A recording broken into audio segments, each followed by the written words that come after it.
Nothing was created without a system. Everything you ever seen in the world today was created with a system, and that is why man can study and understand how they work. God created everything, and in his creation he hid in them principles and laws that govern those things. For example, if you want to understand the law of motion, the law of motion was created by God, and so man can unveil the law and understand how it works in order for man to make use of those laws in producing vehicles. Today we have been able to put man on the sky. Man can fly with heavy object, breaking the law of gravity, because God, who created gravity, put the law of gravity in place for man to understand. And so because man could understand how gravity was, man was able to break the law of gravity and put man on sky. That is exactly why I'm talking to you today, that you must come to realize that, look, everything is governed by laws. Society that does not place supremacy on law, the society remain backward. It is the supremacy of the law that guarantees a successful and a great nation. The greatness of Africa is solely dependent on our understanding of laws. What have you seen today that you are making use of? What have you come across that you are using as a product? They all produce and come by because some people discover and understood the laws of those things. Today you are watching me from your phone, isn't it? You are using an internet to connect with this platform in which this video is produced. It's uploaded, isn't it? But have you ever asked yourself, how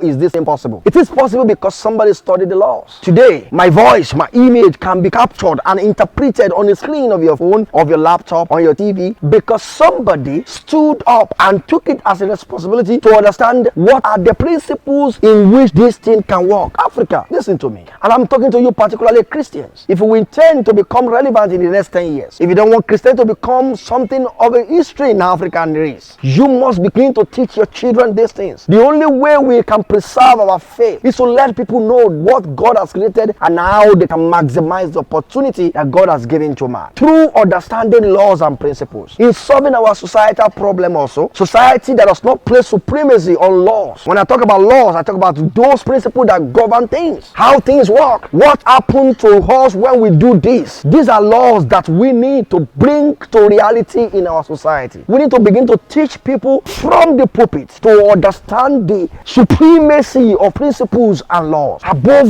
even talking about miracle or prayers. You see, people could pray. I'm not against prayer. I pray as well. But people should realize that it is when they come to the place of understanding the laws, the supremacy of law over every other thing, that make them become relevant in society. If Christians are not the one discovering these laws, Christians will remain the one begging to survive. If Christians are the one discovering this law, this Christian will remain individual who cannot exist without benefiting from those who discover them. It is the law of how things work that make us rule and have dominion on planet Earth. And we have to do this. How do we do that? We need to start changing and focusing our people, changing the culture of people from seeking for miracle to finding solution to things by discovering laws and principles. I will continue on this topic on this platform. What I want to do is to share this video, invite as many as possible, and we will have a discussion next time. Till then, God bless you. Shalom.